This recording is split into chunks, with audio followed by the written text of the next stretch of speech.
ರುದ್ರದೇವ್ ಅನ್ವಿತಾಳ ಮೊದಲ ಮಿಲನ. ನಾನು ಇವತ್ತೇ ಬರೋಕ್ಕೆ ಸಾಧ್ಯ ಇಲ್ಲಪ್ಪ, ನಾಳೆ ಅಥವಾ ನಾಳೆಯ ಮರುದಿನ ನೋಡ್ತೀನಿ ಅಂತ ಹೇಳ್ತಾಳೆ. ಸರಿ ಮಗಳೇ, ನೀನು ಎಲ್ಲೇ ಇದ್ರೂ ಸರಿನೇ, ಚೆನ್ನಾಗಿರು, ಸುರಕ್ಷಿತವಾಗಿದ್ರೆ ಅಷ್ಟೇ ಸಾಕು. ಅಂದು ನಿನ್ನನ್ನು ಹಾಗೆ ಹೊರಗೆ ಕಳಿಸಿದ್ದು ನನ್ನಿಂದ ತಪ್ಪು. ನಾನು ಒಮ್ಮೆ ತಾಳ್ಮೆಯಿಂದ ಯೋಚಿಸಬೇಕಾಗಿತ್ತು ಮಗಳೇ. ತಂದೆ ಪ್ರಕಾಶ್ ಕಂಠದಲ್ಲಿ ಹಳೆಯ ಅಪರಾಧಿ ಪ್ರಜ್ಞೆ ಎದ್ದು ಕಾಣಿಸ್ತಾ ಇತ್ತು. ಅದೆಲ್ಲ ಮುಗಿದು ಹೋದ ಕತೆ ಅಪ್ಪ, ಹಳೆದನ್ನು ನೆಂದು ಯಾಕೆ ಚಿಂತಿಸಬೇಕು, ಬೇಡ ಬಿಡು ಅಂತ ಅನ್ವಿತಾ ತನ್ನ ತಂದೆಯನ್ನು ಸಮಾಧಾನ ಪಡಿಸಿದ್ಲು. ತಾನು ಅನುಭವಿಸಿದ ಆ ಘೋರ ಕಷ್ಟಗಳನ್ನು ಮತ್ತೆ ನೆನಪಿಸ್ಕೊಂಡು ನೋವು ಉಣ್ಣೋಕ್ಕೆ ಶುರು ಮಾಡಿದ್ಲು.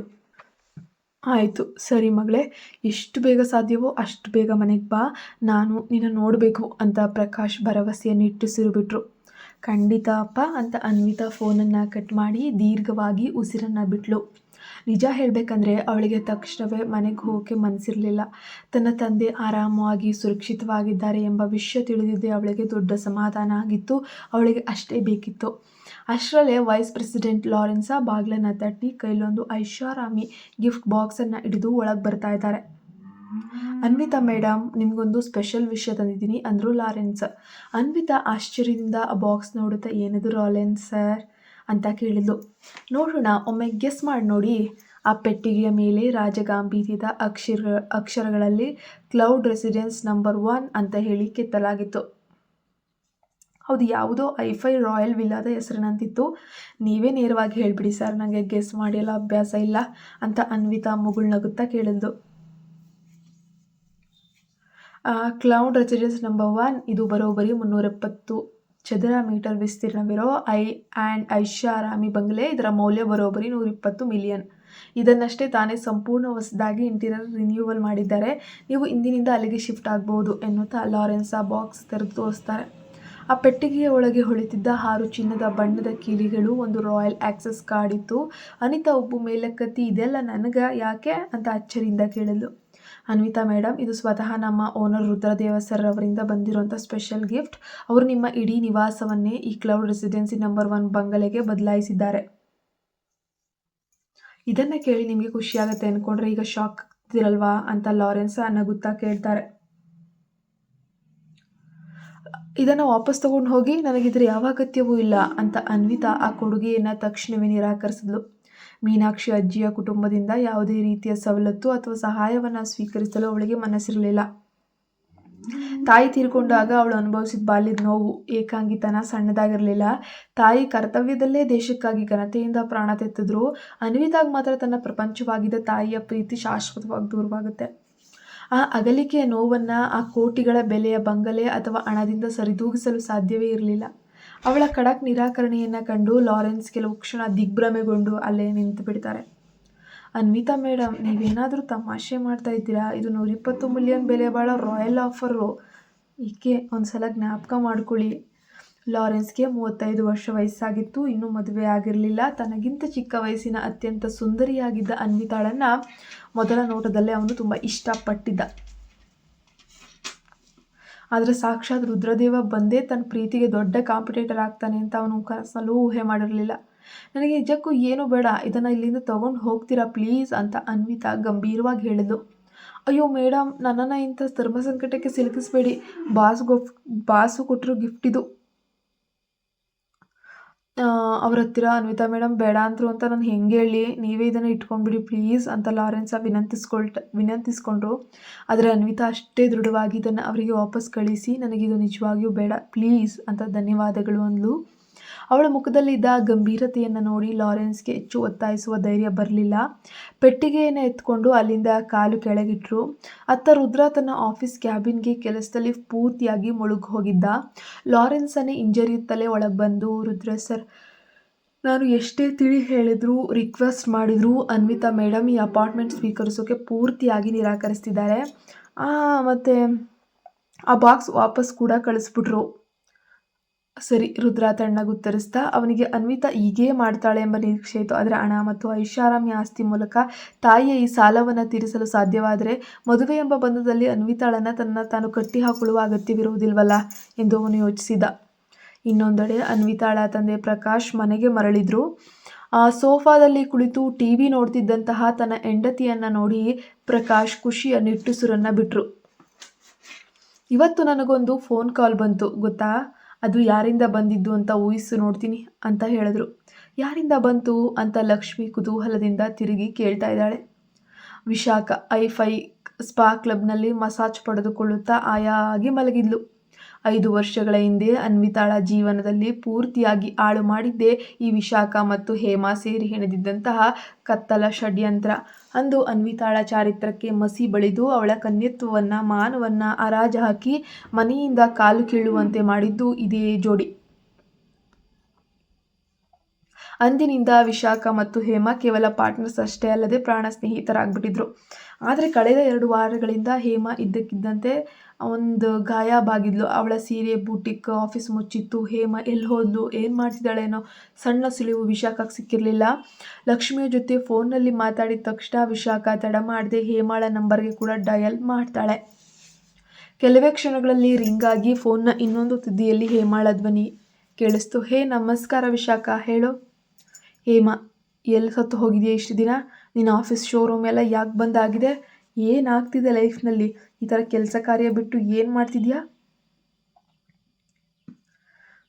ತಕ್ಷಣವೇ ತರಾಟೆ ತೊಗೊಳ್ತಾಳೆ. ಅಯ್ಯೋ ಅದೇನಿಲ್ಲ ವಿಶಾಖ, ನಾನು ಸುಮ್ಮನೆ ಸ್ವಲ್ಪ ಕೆಲಸದ ಮೇಲೆ ಔಟ್ ಆಫ್ ಸ್ಟೇಷನ್ ಬಂದಿದ್ದೆ, ಟ್ರಾವೆಲ್ ಮಾಡ್ತಿದ್ದೀನಿ ಅಷ್ಟೇ. ಇದ್ದಕ್ಕಿದ್ದಂತೆ ಯಾಕೆ ಫೋನ್ ಮಾಡಿದೆ? ಏನಾದರೂ ತೊಂದರೆ ಆಗಿದೆಯಾ ಅಂತ ಹೇಮಾ ತಡವರಿಸುತ್ತಾ ಕೇಳಿದ್ಲು. ನನಗಿಲ್ಲಿ ಭಾರಿ ಕೆಟ್ಟ ಸುದ್ದಿ ಸಿಕ್ಕಿದೆ. ಹಳೆಯ ಅನ್ವಿತಾ ವಾಪಸ್ ಭಾರತಕ್ಕೆ ಬಂದಿದ್ದಾಳಂತೆ ಕಣೆ ಅಂತ ವಿಶಾಖ ಹಲ್ಲು ಕಡಿಯುತ್ತಾ ಹೇಳಿದ್ಲು. ಇತ್ತ ರುದ್ರದೇವನ ಕೋಟಿ ಬೆಲೆಯ ಐಷಾರಾಮಿ ವಿಲ್ಲಾದಲ್ಲಿ ಸೋಫಾದ ಮೇಲೆ ರಾಯಲ್ ಆಗಿ ಕಾಲಿನ ಮೇಲೆ ಕಾಲಾಗಿ ಕುಳಿತು ಸಾಲು ಸಾಲು ಕೆಲಸಗಾರರ ಸೇವೆಯನ್ನು ಆನಂದಿಸಿದಂಥ ಹೇಮಾಗೆ ವಿಶಾಖಳ ಮಾತನ್ನ ಕೇಳಿ ಎದೆಯಲ್ಲಿ ಸಿಡಿಲು ಬಡ್ದಂಗಾಗೋಯ್ತು. ಖುಷಿಯಲ್ಲಿದ್ದ ಅವಳ ಕೈಯಿಂದ ಐಫೋನ್ ತಟ್ಟನೆ ಕೆಳಗೆ ಬಿತ್ತು. ಮೈಯೆಲ್ಲ ನಡುಗೋಕು ಕೂಡ ಶುರುವಾಯಿತು. ತಕ್ಷಣವೇ ಚೇತರಿಸ್ಕೊಂಡು ಕೆಳಗೆ ಬಿದ್ದ ಫೋನ್ ಎತ್ತಿ ಆಳವಾಗಿ ಉಸಿರೆಳೆದುಕೊಂಡು ಯಾರಾದರೂ ಕೇಳಿಸ್ಕೊಂಡ್ರೋ ಅನ್ನೋ ಭಯದಿಂದ ಆತಂಕದಿಂದ ಪಿಸುಗುಟ್ಟಿದ್ಲು. ಏನು, ವಾಪಸ್ ಬಂದಿದ್ದಾಳ ಅನ್ವಿತಾ? ಯಾವಾಗ? ಯಾಕೆ? ವಿಶಾಖ ಫೋನಲ್ಲಿ ನಗುತ್ತಾ, ಏನೇ ಮಾ, ಯಾಕೆ ಇಷ್ಟೊಂದು ನರ್ವಸ್ ಆಗಿದೆಯಾ? ಅವಳ ಹೆಸರು ಕೇಳಿದ ತಕ್ಷಣ ನಿನಗೆ ಇಂದಿಗೂ ಎಷ್ಟು ಭಯನಾ ಅಂದ್ಲು. ಅಯ್ಯೋ ಭಯವೇನಿಲ್ಲ ವಿಶಾಖ, ಸುಮ್ಮನೆ ಆಶ್ಚರ್ಯವಾಗಿ ಕೇಳ್ತಾ ಇದ್ದೀನಿ ಅಷ್ಟೇ ಅಂತ ಹೇಮಾ ತನ್ನ ಮುಖದಲ್ಲಿದ್ದ ಬೆವರನ್ನು ಒರೆಸಿಕೊಳ್ಳುತ್ತಾ ಕಳ್ಳತನ ಮುಚ್ಚಿಡಲು ಪ್ರಯತ್ನಿಸಿದ್ಲು.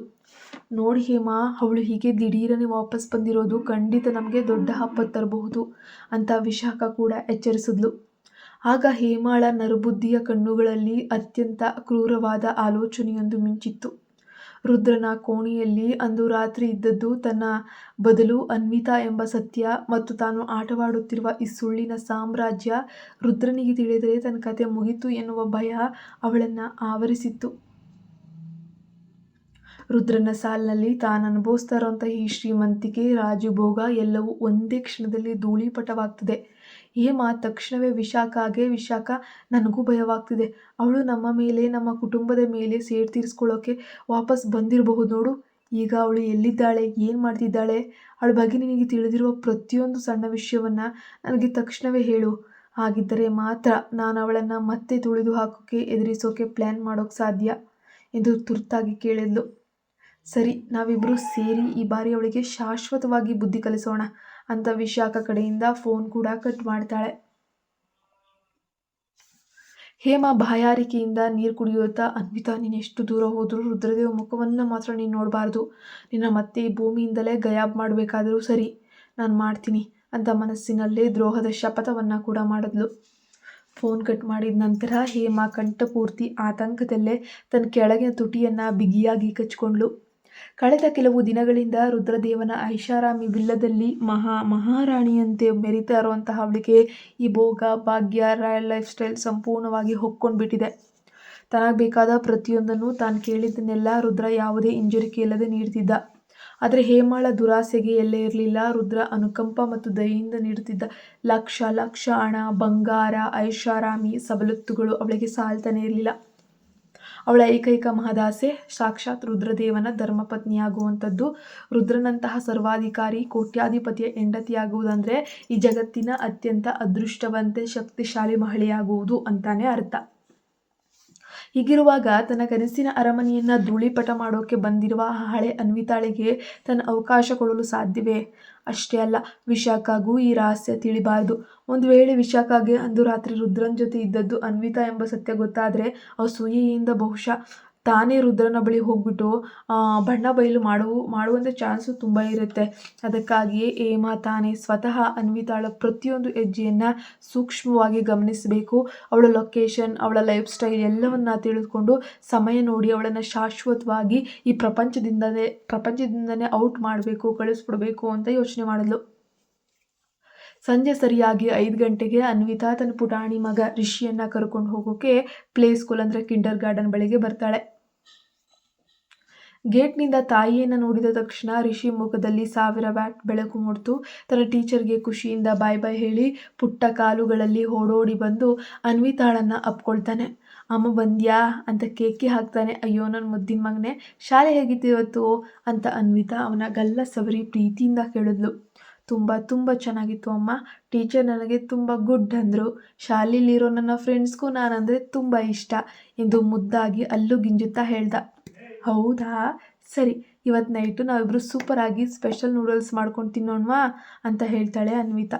ಎಸ್ ಅಮ್ಮ, ಸೂಪರ್ ಅಂತ ಹೇಳಿ ರಿಷಿ ಖುಷಿಯಿಂದ ಗಾಳಿಯಲ್ಲಿ ಕುಣಿದಾಡ್ದ. ತನ್ನ ಜೀವನದಲ್ಲಿ ಏನೇ ಕಷ್ಟ ಬಂದರೂ ತನ್ನ ಮಗ ರಿಷಿ ತೋರುವ ಈ ಪ್ಯೂರ್ ಪ್ರೀತಿ, ಬೆಂಬಲ ಅನ್ವಿತಾಗೆ ಆನೆ ಬಲ ನೀಡ್ತಾ ಇತ್ತು. ಅವನ ಮುಖ ನೋಡಿದರೆ ತಾನು ಏನಾದರೂ ಮಾಡಬೇಕಲ್ಲ ಅನಿಸೋದು. ಮನೆಗೆ ಹೋಗುವ ದಾರಿಯಲ್ಲಿ ಇಬ್ಬರು ಸೇರಿ ಸೂಪರ್ ಮಾರ್ಕೆಟ್ಗೆ ಹೋಗಿ ಅಡುಗೆಗೆ ಬೇಕಾಗಿರುವಂತಹ ತರಕಾರಿ, ನೂಡಲ್ಸ್ ಪ್ಯಾಕೇಜ್ಗಳನ್ನು ಶಾಪಿಂಗ್ ಮಾಡ್ತಾರೆ. ನಂತರ ತಮ್ಮ ಸಣ್ಣ ಚಂದದ ಮನೆಗೆ ತಲುಪಿ ಅಡುಗೆ ತಯಾರಿಸೋಕೆ ಶುರು ಮಾಡಿದ್ರು. ಆ ಮನೆ ಗಾತ್ರದಲ್ಲಿ ಸಣ್ಣದಾಗಿದ್ರೂ ಕೂಡ ಅವರ ಪ್ರೀತಿಯಿಂದ ಅದೊಂದು ನಂದನವನವಾಗಿತ್ತು. ನೂಡಲ್ಸ್ ಬೇಯ್ತಿರ್ಬೇಕಾದ್ರೆ ರಿಷಿ ಅನ್ವಿತಾಳ ಸೀರೆಯ ಕೊನೆಯನ್ನು ಹಿಡಿದು, ಅಮ್ಮ ಇವತ್ತು ಆಫೀಸ್ನಲ್ಲಿ ಕೆಲಸವೆಲ್ಲ ಚೆನ್ನಾಗಾಯ್ತಾ? ನಿಂಗೆ ಯಾರು ಬೇಸರ ಮಾಡಲಿಲ್ಲ ಅಲ್ವಾ ಅಂತ ದೊಡ್ಡವರಂತೆ ಕಾಳಜಿಯಿಂದ ಕೇಳ್ದ. ಅನ್ವಿತಾ ತುಟಿಗಳಲ್ಲಿ ಸುಂದರವಾದ ಮುಗುಳ್ನಗು ಮೂಡಿತ್ತು. ಅಯ್ಯೋ ತುಂಬ ಚೆನ್ನಾಗಾಯಿತು ಕಂದ ಅಂತ ಹೇಳ್ತಾಳೆ. ತನ್ನ ಮಗನ ಮುಂದೆ ಅವಳು ಎಂದಿಗೂ ಕೂಡ ತನ್ನ ಆಫೀಸ್ ಒತ್ತಡವನ್ನಾಗಲಿ ಬೇಸರವನ್ನಾಗಲಿ ಅನುಭವಿಸ್ತಿದ್ದ ಮನಸ್ಸಿನ ಕಿರಿಕಿರಿಯನ್ನಾಗಲಿ ತೋರ್ಪಡಿಸ್ಕೊಂಡಿದ್ದೇ ಇಲ್ಲ. ಜೀವನ ಎಷ್ಟೇ ಕಠಿಣವಾಗಿದ್ರೂ, ವಿಧಿ ಎಷ್ಟೇ ಪರೀಕ್ಷೆ ಒಡ್ಡಿದ್ರೂ ಕೂಡ ಮಗನ ಆ ಮುಗ್ಧ ನಗು ಹೊಂದಿದ್ರೆ ಸಾಕು, ಅವಳು ಇಡೀ ದಿನದ ಆಯಾಸ, ನೋವು ಕ್ಷಣಾರ್ಧದಲ್ಲಿ ಮಾಯ ಆಗ್ತಿತ್ತು. ಮರುದಿನ ಬೆಳಗ್ಗೆ ಸೂರ್ಯನ ಎಳೆ ಬಿಸಿಲು ಮೂಡ್ತಿದ್ದ ಹಾಗೆ ಅನ್ವಿತಾಳಿಗೆ ಎಚ್ಚರವಾಯಿತು. ಬೆಳಗಿನ ಪ್ರತಿಯೊಂದು ಕ್ಷಣವೂ ಅವಳಿಗೆ ಅತ್ಯಂತ ಪ್ರಮುಖವಾಗಿತ್ತು. ಆತುರವಾಗಿ ಎದ್ದು ಮಗ ರಿಷಿಗೆ ಉಪಹಾರ ಸಿದ್ಧಪಡಿಸಿ ಅವನನ್ನು ರೆಡಿ ಮಾಡಿ ಕಿಂಡರ್ ಗಾರ್ಡನ್ಗೆ ಕಳಿಸುವಷ್ಟರಲ್ಲಿ ಅವಳಿಗೆ ಸಾಕಾಗಿ ಹೋಗ್ತಿತ್ತು. ತನಗಾಗಿ ಉಪಹಾರ ತಯಾರಿಸಿಕೊಳ್ಳಲು ಸಮಯವೇ ಸಿಗಲಿಲ್ಲ. ದಾರಿಯಲ್ಲಿ ಬೇಕರಿಯೊಂದರಲ್ಲಿ ಒಂದು ಸಿಂಪಲ್ ಸ್ಯಾಂಡ್ವಿಚನ್ನು ಖರೀದಿಸಿ ಅದನ್ನು ಕಡಿಯುತ್ತಲೇ ಸಿಟಿ ಟ್ಯಾಕ್ಸಿ ಹಿಡಿದು ಆಫೀಸಿನತ್ತ ಧಾವಿಸಿದ್ಲು. ಶಾಲೆಗೆ ರಿಷಿಯನ್ನು ಬಿಡುವಾಗ ಸಮಯ 8:30 ಆಗಿತ್ತು. ಆಫೀಸ್ ತಲುಪೋದು ಕೊಂಚ ತಡವಾಗಿದ್ರೂ ಅನ್ವಿತಾ ಹಸಿವಿನಿಂದಲೇ ಓಡೋಡಿ ಕಂಪನಿಯ ಪ್ರವೇಶ ದ್ವಾರವನ್ನು ತಲುಪ್ತಾಳೆ. ಕೈಯಲ್ಲಿದ್ದ ಸ್ಯಾಂಡ್ವಿಚ್ನ ಕೊನೆಯ ದೊಡ್ಡ ತುಂಡನ್ನು ಬಾಯಿಗೆ ತುರುಕೊಳ್ಳುತ್ತಾ ಆತುರದಲ್ಲಿ ಲಿಫ್ಟ್ ಬಟನ್ ಒತ್ತುತ್ತಾಳೆ. ಸರಿಯಾದ ಸಮಯಕ್ಕೆ ಲಿಫ್ಟ್ ಬಾಗಿಲು ತೆರೆದುಕೊಳ್ಳುತ್ತೆ. ಆದರೆ ಒಳಗೆ ನಿಂತಿದ್ದ ವ್ಯಕ್ತಿಯನ್ನು ನೋಡಿ ಅನ್ವಿತಾಳ ಹೆಜ್ಜೆಗಳು ಅಲ್ಲೇ ಮರವಾಗಿ ನಿಂತು ಬಿಡ್ತು. ಒಳಗೆ ಸಾಕ್ಷಾತ್ ರುದ್ರದೇವ ನಿಂತಿದ್ದ. ಅವನ ಗಂಭೀರವಾದ ಮುಖದಲ್ಲಿ ತೀವ್ರ ಕೋಪ, ಕಟ್ಟುನಿಟ್ಟಾದ ಗಾಂಭೀರ್ಯವನ್ನು ಕಂಡ್ರೆ ಯಾರಾದರೂ ಒಂದು ಕ್ಷಣ ಬೆದರಿ ಬಿಡಬೇಕು. ಆ ಕೊಲೆಗಾರ ಲುಕ್ಕು ನೋಡಿ ಅನ್ವಿತಾ ಗಾಬರಿಯಿಂದ ಬಾಯಲ್ಲಿದ್ದ ಸ್ಯಾಂಡ್ವಿಚ್ ದುಡ್ಡನ್ನು ಅಗಿಯದೆ ತಟ್ಟನೆ ಗಂಟಲಿಗೆ ನುಂಗ್ಬಿಟ್ಲು. ತನ್ನ ಆತಂಕವನ್ನು ಮುಚ್ಚಿಡಲು ಯತ್ನಿಸುತ್ತಾ, ಗುಡ್ ಮಾರ್ನಿಂಗ್ ರುದ್ರ ಸರ್ ಅಂತ ಕ್ಷೀಣ ಧ್ವನಿಯಲ್ಲಿ ಶುಭವನ್ನು ಕೋರಿದ್ಲು. ರುದ್ರ ತನ್ನ ತೀಕ್ಷ್ಣವಾದ ಕಣ್ಣುಗಳಿಂದನೇ ಅವಳನ್ನು ನೋಡುತ್ತಾ, ಗುಡ್ ಮಾರ್ನಿಂಗ್ ಅನ್ವಿತಾ ಅಂತ ಮಂದ ಧ್ವನಿಯಲ್ಲಿ ಉತ್ತರಿಸ್ದ.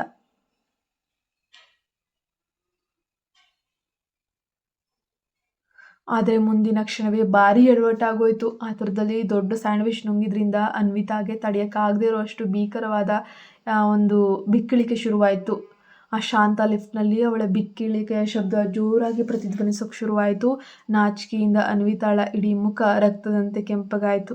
ಇಡೀ ಲಿಫ್ಟ್ 4 ಕಡೆ ಕನ್ನಡಿಗಳಿಂದ ಆವೃತವಾಗಿದ್ದರಿಂದ ಅವಳು ಮುಖ ಮುಚ್ಚಿಕೊಳ್ಳಲು, ಓಡಿ ಹೋಗಲು ಯಾವುದೇ ದಾರಿ ಇರಲಿಲ್ಲ. ದೇವರೇ, ಇವನ ಕೋಪದ ಮುಖದ ಮುಂದೆ ನಾನೀಗ ಬಿಕ್ಕಳಿಸ್ತಾ ನಿಂತಿದ್ದೀನಲ್ಲ, ಓಡಿ ಹೋಗೋಣ ಅಂದರೆ ಲಿಫ್ಟ್ ಬಾಗಿಲು ಮುಚ್ಚಿದೆ, ಎಲ್ಲೂ ಕದಲೋದಕ್ಕೆ ಜಾಗ ಇಲ್ಲ ಅಂತ ಅನ್ವಿತಾ ಮನಸ್ಸಿನಲ್ಲೇ ಸಂಕಟ ಪಡುತ್ತಾ ತಲೆ ಎತ್ತಿದ್ಲು. ಆಗ ಕನ್ನಡಿಯ ಪ್ರತಿಫಲನದಂತೆ ರುದ್ರನ ಆಳವಾದ ಗಂಭೀರವಾದ ಕಣ್ಣುಗಳು ನೇರವಾಗಿ ತನ್ನ ಮುಖದ ಮೇಲೇ ಸ್ಥಿರವಾಗಿರುವಂಥದ್ದವಳು ಕಂಡ್ಳು. ರುದ್ರ ತನ್ನ ಶಿಸ್ತಿನ ಮುಖವಾಡದ ಹಿಂದೆ ಅನ್ವಿತಾ ಬಿಕ್ಕಳಿಕೆಯನ್ನು ತಡೆಯಲು ಪಡ್ತಿದ್ದ ಮುದ್ದಾದ ಪಾಡನ ನೋಡಿ ನಗುವನ್ನು ನಿಯಂತ್ರಿಸಲು ಒಳಗೆ ಎಣಗಾಡ್ತಿದ್ದ. ಕೊನೆಗೆ ಲಿಫ್ಟ್ 6ನೇ ಮಹಡಿಯಲ್ಲಿ ಬಾಗಿಲು ತೆರೆದುಕೊಳ್ಳುತ್ತೆ. ಲಿಫ್ಟ್ ಬಾಗಿಲು ತೆರೆದ ತಕ್ಷಣ ಅನ್ವಿತಾ ಅಕ್ಷರಶಃ ಅಲ್ಲಿಂದ ಹೊರಗೆ ಓಡಿಯೇ ಬಿಟ್ಲು. ಅವಳಿಗಾದ ಅವಮಾನಕ್ಕೆ ನೆಲ ಅಗೆದು ಒಳಗಡೆ ಹೂತು ಹೋಗೋಣವೇನೋ ಅಂತ ಅನ್ನಿಸ್ಬಿಡ್ತು. ಇತ್ತ ಲಿಫ್ಟ್ನಲ್ಲಿ ನಿಂತಿದ್ದ ರುದ್ರನ ಶಾಂತ ಹಾಗೂ ಗಂಭೀರ ಮುಖದಲ್ಲಿ ಸಣ್ಣದೊಂದು ಸುಂದರ ನಗು ಅರಳಿತ್ತು. ಅವನ ತೀಕ್ಷ್ಣವಾದ ಕಣ್ಣುಗಳು ಅನ್ವಿತಾ ಹೋದ ಹಾದಿಯನ್ನೇ ನೋಡುತ್ತಾ ಮುಗುಳ್ನಕ್ಕದ್ವು. ಈ ಹುಡುಗಿ ನಿಜಕ್ಕೂ ಮಿಕ್ಕವರಿಗಿಂತ ಭಿನ್ನ, ತೀರ ಮುದ್ದಾಗಿದ್ದಾಳೆ ಅಂತ ರುದ್ರ ಮನಸ್ಸಿನಲ್ಲಿ ಯೋಚಿಸಿಕೊಂಡು ಈಗ ಅನ್ವಿತಾ ತಕ್ಷಣ ತನ್ನ ಕ್ಯಾಬಿನ್ಗೆ ಓಡಿ ಬಂದು ಬಕಬಕ ನೀರು ಕುಡಿದು ಬಿಕ್ಕಳಿಕೆಯನ್ನು ನಿಯಂತ್ರಿಸಲು ಯತ್ನಿಸಿದ್ಲು. ಆದರೆ ಕೆಲವೇ ನಿಮಿಷಗಳ ಹಿಂದೆ ರುದ್ರನ ಮುಂದೆ ತನಗಾದ ಮುಜುಗರವನ್ನು ಅವಳಿಗೆ ಅರಗಿಸಿಕೊಳ್ಳೋಕೆ ಸಾಧ್ಯವೇ ಆಗ್ತಾ ಇರಲಿಲ್ಲ. ಬೇರೆ ಯಾರೇ ಈ ಜಾಗದಲ್ಲಿದ್ದರೂ ಅವಳು ಇಷ್ಟೊಂದು ತಲೆ ಕೆಡಿಸ್ಕೊಳ್ತಾ ಇರಲಿಲ್ವೇನೋ.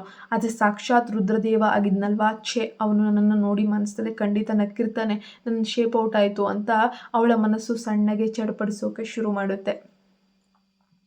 ಬೆಳಗ್ಗೆ 10:30ಕ್ಕೆ ಮುಖ್ಯ ಸಭೆ ಮೀಟಿಂಗ್ ನಿಗದಿಯಾಗಿತ್ತು. ಕಾನ್ಫರೆನ್ಸ್ ರೂಮ್ನಲ್ಲಿ ವಿನ್ಯಾಸ ವಿಭಾಗ ಅಂದರೆ ಡಿಸೈನಿಂಗ್ ಡಿಪಾರ್ಟ್ಮೆಂಟ್ ಡೈರೆಕ್ಟರ್ ಅನಸೂಯ ಅವ್ರ ಅಡಿಯಲ್ಲಿ ಕೆಲಸ ಮಾಡ್ತಿದ್ದಂಥ 8 ಜನ ಪ್ರಮುಖ ಡಿಸೈನರ್ಸ್ಗಳು ಕೂಡ ಕುಳಿತಿದ್ದಾರೆ. ಅನ್ವಿತಾ ಕೂಡ 8 ಜನರಲ್ಲಿ ಒಬ್ಬಳಾಗಿ ಒಂದು ಮೂಲೆಯಲ್ಲಿ ಕುಳಿತಿದ್ಲು. ಅನಸೂಯ ಗಾಬರಿಯಿಂದ ನೀರು ಕುಡಿಯುತ್ತಾ, ಎಲ್ಲವೂ ಸ್ವಲ್ಪ ಶಾಂತವಾಗಿರಿ, ರುದ್ರ ಸರ್ ಇನ್ನು ಕೆಲವು ನಿಮಿಷಗಳಲ್ಲಿ ಈ ಮೀಟಿಂಗ್ಗೆ ಬರಲಿದ್ದಾರೆ ಅಂತ ತನ್ನ ಹೆಗಲನ್ನು ಆತಂಕದಿಂದ ಮೇಲೆತ್ತಾ ಹೇಳ್ತಾ ಇದ್ದಾಳೆ. ಸಾಮಾನ್ಯ ಡಿಪಾರ್ಟ್ಮೆಂಟ್ ಮೀಟಿಂಗ್ಗೆ ಕಂಪನಿಯ ಸರ್ವಾಧಿಕಾರಿ ಬಿಗ್ ಬಾಸ್ ರುದ್ರದೇವ್ ಸ್ವತಃ ಬರ್ತಾನೆ ಅಂತ ಯಾರೂ ಕೂಡ ಊಹಿಸಿರಲಿಲ್ಲ. ಆ ಕಾರಣಕ್ಕೆ ಇಡೀ ಕಾನ್ಫರೆನ್ಸ್ ರೂಮ್ನಲ್ಲಿ ಪಿನ್ ಡ್ರಾಪ್ ಸೈಲೆನ್ಸ್ ಆವರಿಸಿತ್ತು. ಅಷ್ಟರಲ್ಲೇ ಪಕ್ಕದಲ್ಲೇ ಕುಳಿತಿದ್ದಂಥ ಸಹ ಡಿಸೈನರ್ ಆಲಿಯಾ ಅನ್ವಿತಾಳತ್ತ ಅರ್ಥಪೂರ್ಣ ನೋಟ ಬೀರುತ್ತಾ, ಅನ್ವಿತಾ, ನಿನಗೆ ರುದ್ರ ಸರ್ ಮೊದಲೇ ಪರಿಚಯ ಏನಾದರೂ ಇದ್ರಾ ಅಂತ ಹೇಳಿ ಪಿಸುಗುಡ್ತಾಳೆ. ಅನ್ವಿತಾ ತಕ್ಷಣ ತಲೆಯಾಡಿಸುತ್ತಾ, ಅಯ್ಯೋ ಇಲ್ಲವೇ ಇಲ್ಲ ಅಂತ ಪೂರ್ತಿಯಾಗಿ ನಿರಾಕರಿಸ್ತಾಳೆ. ಹಾಗಾದರೆ ಆವಾಗ ಲಿಫ್ಟ್ ಹತ್ತಿರ ರುದ್ರ ಸರ್ ನಿನ್ನನ್ನೇ ಅಷ್ಟು ಗಂಭೀರವಾಗಿ ಯಾಕೆ ನೋಡ್ತಾ ಇದ್ರು ಅಂತ ಇನ್ನೊಬ್ಬ ಮಹಿಳಾ ಡಿಸೈನರ್ಸ್ ಹೊಟ್ಟೆಯೂರಿ ಹಾಗೂ ಅಸಮಾಧಾನದಿಂದ ಕಟುವಾಗಿ ಕೇಳಲು, ಅನ್ವಿತಾ ಪ್ರಶಾಂತವಾಗಿ, ಅದರ ಬಗ್ಗೆ ನೀವು ಸ್ವತಃ ರುದ್ರ ಸರ್ ಅವರನ್ನೇ ಕೇಳಿದರೆ ಒಳ್ಳೆಯದೇನಾ ಎಂದು ವಿನಯದಿಂದಲೇ ಖಡಕ್ ಆಗಿ ಉತ್ತರಿಸ್ತಾಳೆ. ಅಷ್ಟರಲ್ಲೇ ಡೈರೆಕ್ಟರ್ ಅನಸೂಯ ಎಲ್ಲರನ್ನ ಒಮ್ಮೆಗೆ ತೀಕ್ಷ್ಣವಾಗಿ ಗಮನಿಸುತ್ತಾ ನೋಡಿ, ಕೆಲಸ ಎಂದರೆ ಕೆಲಸ ಅಷ್ಟೇ, ಇದು ಆಫೀಸ್ ಅಥವಾ ರೊಮ್ಯಾನ್ಸ್ ಮಾಡೋ ಸ್ಥಳವಲ್ಲ, ಅಥವಾ ಇಲ್ಲಿ ಯಾರು ಕೂಡ ಚಿಟ್ಚಾಟ್ ಮಾಡುವಂಗಿಲ್ಲ. ಹಿಂಬಾಗಿಲಿನಿಂದ ಅಂದರೆ ಶಾರ್ಟ್ಕಟ್ ಮೇಲಾಧಿಕಾರಿಗಳನ್ನು ಬುಟ್ಟಿಗೆ ಹಾಕ್ಕೊಂಡು ಉನ್ನತ ಸ್ಥಾನ ಪಡೆಯುವ ಜಾಗವೂ ಅಲ್ಲ. ಪ್ರತಿಯೊಬ್ಬರೂ ಇದನ್ನು ನೆನಪಲ್ಲಿ ಇಟ್ಕೊಂಡ್ರೆ ಒಳ್ಳೆಯದು ಅಂತ ಕಟ್ಟುನಿಟ್ಟಾಗಿ ಎಚ್ಚರಿಸಿದ್ಲು. ಈ ಮಾತು ಮುಗಿಯುತ್ತಿದ್ದಂತೆ ಆಲಿಯಾ ಅನ್ವಿತಾಳತ್ತ ಕ್ರೂರ ನೋಟವೊಂದನ್ನು ಬೀರಿದ್ಲು. ಅನ್ವಿತಾ ರುದ್ರನನ್ನು ಮೋಹಿಸಿ ಅವನ ಸಹಾಯದಿಂದ ಕಂಪನಿಯಲ್ಲಿ ಉನ್ನತ ಸ್ಥಾನಕ್ಕೇರಲು ಸಂಚು ರೂಪಿಸಿದ್ದಾಳೆ ಅಂತೆ ಅವರೆಲ್ಲ ಭಾವಿಸಿದ್ರು. ಸರಿಯಾಗಿ ಅದೇ ಕ್ಷಣಕ್ಕೆ ಕಾನ್ಫರೆನ್ಸ್ ರೂಮ್ನ ಬೃಹತ್ ಬಾಗಿಲು ತೆರೆದುಕೊಳ್ಳುತ್ತೆ. ರಾಜಗಾಂಭೀರ್ಯದ ಭವ್ಯ ವ್ಯಕ್ತಿತ್ವದ ರುದ್ರದೇವ್ ಒಳಗಡೆ ಕಾಲಿಡ್ತಾನೆ. ಮುಂದೆ ಏನಾಗುತ್ತೆ ನೋಡೋಣ. ಎಲ್ಲರೂ ಸೇರಿ ಪಾಪ ನಮ್ಮ ಅನ್ವಿತಾನನ್ನೇ ಟಾರ್ಗೆಟ್ ಮಾಡಿದ್ದಾರೆ. ರುದ್ರ ಹೇಗೆ ಕಾಪಾಡ್ತಾನೆ ಅಂತ ನೋಡೋಣ ಮುಂದಿನ ಭಾಗದಲ್ಲಿ. ಪ್ಲೀಸ್ ನಮ್ಮ ಚಾನಲ್ಗೆ ಸಬ್ಸ್ಕ್ರೈಬ್ ಆಗಿ.